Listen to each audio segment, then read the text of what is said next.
Real estate investment trust यानी रीट्स, जिसकी अक्सर हम बात करते रहते हैं।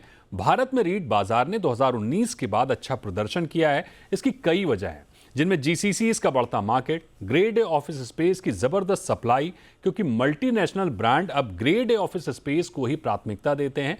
बड़ी वजह सस्टेनेबल डेवलपमेंट गोल्स भी हैं। लेकिन एक बात जो समझने वाली है कि देश में जिस रफ्तार से ग्रेड ए ऑफिस स्पेस की मांग और सप्लाई है, उसका असर रीट्स पर उतना नहीं दिख रहा है जितने की क्षमता है। इनारॉक प्रॉपर्टी कंसल्टेंट ने रिपोर्ट में कुछ आंकड़े पेश किए हैं जो बताते हैं कि देश के टॉप 7 शहरों में 520 million square feet office space रीट्स के लिए उपयुक्त है, लेकिन महज 23% यानी 117 million square feet office space रीट्स के तौर पर लिस्टेड है। और ये पोर्टफोलियो देश के कुल 3 कंपनियों तक सीमित है। अब सवाल ये उठता है कि जब रीट्स का प्रदर्शन जानकारों के मुताबिक अच्छा है, रीट्स के लिए उपयुक्त स्पेस की भरमार है, भविष्य में इस वर्टिकल से अच्छे सुरक्षित निवेश के साथ संभावनाएं भी दिख रही हैं, फिर लिस्टिंग को लेकर उदासीनता क्यों है? पेच कहां फंस रहा है? चुनौतियां कहां हैं? या कोई और कारण है जिस पर ध्यान नहीं जा रहा है? इन बारीकियों को समझना बहुत जरूरी है, क्योंकि कमर्शियल रियल एस्टेट भारत में रोजगार के बड़े हिस्से को कैटर करता है। रिपोर्ट की बारीकियों को समझेंगे, वर्तमान और भविष्य की स्थिति और चुनौतियों को भी समझेंगे। हमारे साथ हैं Alok Agarwal, MD and CEO of Brookfield India real estate trust and chairman of India REITs association. आपके हिसाब से ये जो आंकड़ा निकल कर आ रहा है, भारत के टॉप 7 शहरों में 520 मिलियन वर्ग feet grade A office space है, लेकिन रीट्स में इसका प्रतिशत काफी कम है, महज 23%। कैसे देखते हैं इसको? तो दीपक जी देखिए, पहली रीट लॉन्च हुई इंडिया में 2019 में। तब से 5 साल हुए हैं और मुझे लगता है कि एक नया प्रोडक्ट है। लोगों को समझने में टाइम लगता है। इंडिया में तो प्रोडक्ट नया है, ग्लोबली ये प्रोडक्ट बहुत वेल इस्टेब्लिश है। लोगों को थोड़ा समझने में टाइम लगता है और लोग इसको समझ भी रहे हैं। अगर जो नंबर ऑफ यूनिट होल्डर्स हैं आज की डेट में 2,64,000 हैं। पहले नंबर बहुत कम था, 10 गुना 20 गुना बढ़ गया है वो नंबर।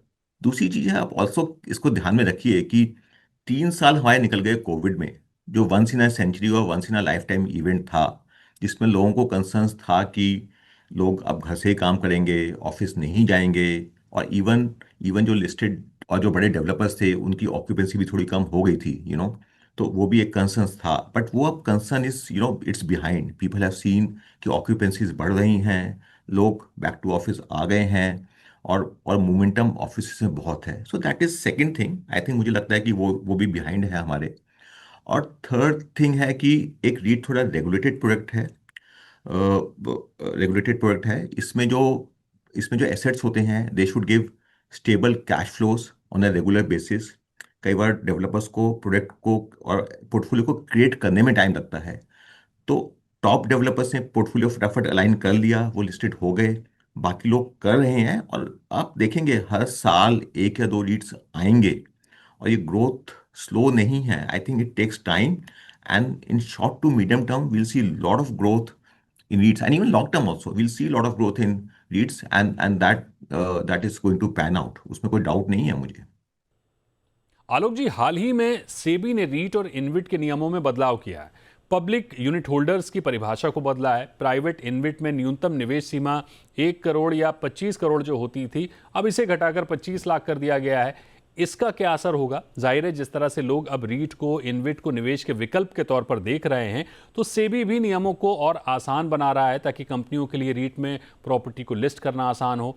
तो कैसे देखते हैं इन बदलावों को, रीट की और इनविट की ग्रोथ को निवेशकों के नजरिए से?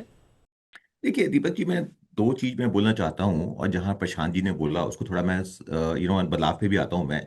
इंडिया में क्या है जो आपने बोला, तो एक तो इंडिया में रीट ग्रोथ स्टोरी तो है। उसको आपको लग रहा है स्लो है, मेरे ख्याल से स्लो नहीं है। नया प्रोडक्ट था, कोविड था। That story is now unfolding. So that is one. Second thing is, in terms of office, India is office to the world. India has 51% share of outsourcing. So growth story is very, very much intact. SEBI has been making these regulations easier, slowly and slowly. अब ये जो recently जो बदलाव हुए हैं, definitely इनका impact positive है। But what I am saying is this will only add. ऐसा नहीं है कि इन बदलाव की वजह से कोई बहुत स्ट्रॉन्ग, आई मीन ग्रोथ तो स्ट्रॉन्ग है ही, and this is going to help in enhancing this growth. That's a small point I'm making here. So all this is incrementally aiding to the growth of REITs, and that story is going to continue. That is how I look at these changes. But in details, I would say how each change is impacting. That is, we are understanding and scrutinizing. ठीक है, सेबी ने जो नियमों में बदलाव किए हैं उसे कैसे देख रहे हैं? They're all very positive, and this means the growth. And see, now a lot of institutional investors, which were kind of waiting on sidelines, they're getting interested in REITs, and all that which helps in easing of norms, that is going to help in the growth. Retail investors, पहले 2 लाख की amount थी, 50,000 की amount हुई, आप 1 unit खरीद सकते हैं. So that is going to help in growth of retail investors. And performance of REITs is also increasing, doing better in last 1 year. So that is also going to attract more investors, institutional as well as retail. Alok sir, एक और अहम सवाल ये होगा कि भारत में REET market की तुलना में विकसित देशों के मुकाबले हम कहां खड़े हैं? जाहिर है आप काफी बुलिश हैं, ग्रोथ से संतुष्ट हैं, लेकिन गति बनी रहे इसके अलावा जो ग्लोबल हालात हैं, जैसा कि रूस यूक्रेन बीते 3 सालों से जंग में है, इसराइल भी गाजा के साथ जंग में था, अब ईरान के साथ नया कॉन्फ्लिक्ट शुरू हो गया है, तो इन संघर्षों के बीच हमारे देश का जो कमर्शियल रियल एस्टेट है, रीट का जो बाजार है, उस पर आप कैसा असर देख रहे हैं? दीपक जी, आपका क्वेश्चन बहुत ही अच्छा है, बहुत टाइमली है। लेकिन मैं एक चीज बताना चाहता हूँ। इंडिया जितने स्वीट स्पॉट में है इंडिया जितने स्वीट स्पॉट में है, उतनी कोई भी कंट्री नहीं है। और मैं आपको इसलिए कह रहा हूँ कि इंडिया का आज की डेट में 51% शेयर है ग्लोबल आउटसोर्सिंग में। अब वो शेयर बढ़ेगा ही with time. India has become office to the world. India में हर साल करीब 80 मिलियन स्क्वायर फीट की ग्रॉस लीजिंग हो रही है।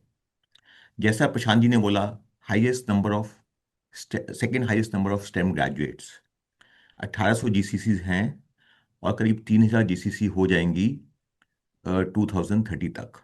जीसीसी का आज की डेट में करीब जो स्पेस ऑक्यूपाई करती हैं वो है 220 मिलियन स्क्वायर फीट। 2030 तक हो जाएगा 300 मिलियन स्क्वायर फीट। और ये तो जीसीसी हैं। ट्रेडिशनल आईटी आईटीएस कंपनी भी बहुत जगह ले रही हैं। उसके बाद इंडिया की जीडीपी ग्रोथ है करीब 6.5 to 7%। सो इंडियन कंपनीज भी बहुत जगह ले रही हैं। सो इंडिया में जो ऑफिस की डिमांड है, that is one of the best in terms of growth and regular demand. So that is one thing you to keep in mind. Then second thing, Prashant ji ने जो बात बोली कि कॉस्ट आर्बिट्राज जो है वो एक फिनोमिनल है आज की डेट में। लेकिन इंडिया में जो आउटसोर्सिंग हो रही है, कॉस्ट आर्बिट्राज तो एक है ही, लेकिन एक और बड़ी चीज है टैलेंट अवेलेबिलिटी। इंडिया में जो टैलेंट अवेलेबल है इस कॉस्ट पे, वो किसी भी कंट्री में अवेलेबल नहीं है। So India is a very very sweet spot, and India will continue to attract business in service sector, and that will aid to the office growth. So that is one. अब ये जो tensions हैं, these are, I would say, for limited period. They do not they do not affect the long run or medium term trend of service business being outsourced to India. Okay. So we should not worry about at all of these tensions in terms of growth of leads. That's what I'm saying.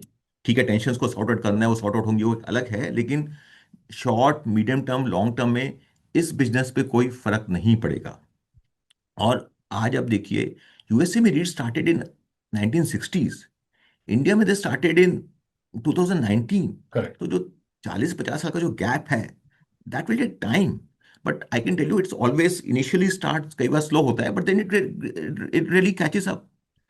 सो एक office market में growth है, नया stock आ रहा है, existing reads grow कर रही हैं, नया बिजनेस आ रहा है, और जो नए नए सेक्टर आ रहे हैं, रिटेल है, लॉजिस्टिक है, हॉस्पिटल्स हैं, हॉस्पिटलिटी है, वो डाटा सेंटर्स हैं, that will again lead to growth of REITs. So the correct. Future of REITs India is very very bright.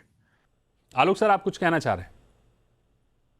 हाँ, मैं एक ये कह रहा था कि देखिए, जब बिल्डिंग हम बनाते हैं तो हम बनाते हैं 50 साल के लिए। हम्म। मैं आपको अपने आप को रोक नहीं पाया इसमें कमेंट करने के लिए, correct, sorry correct. About that. I think I want to make an comment here.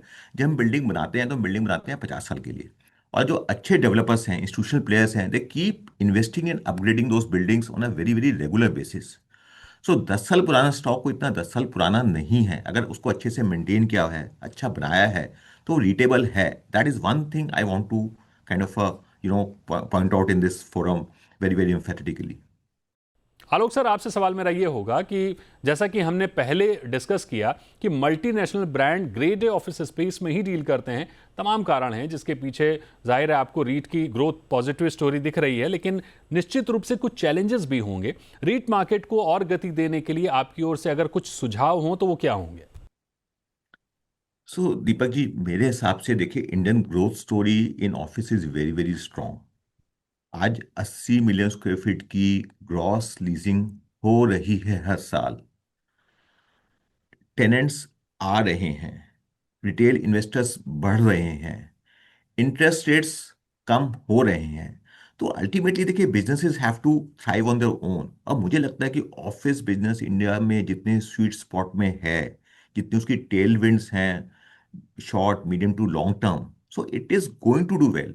We have good players. We have top global players and top Indian players who know their game. ऐसे प्रशांत जी ने बोला कि आपने शायद बोला कि sustainability में India top में है।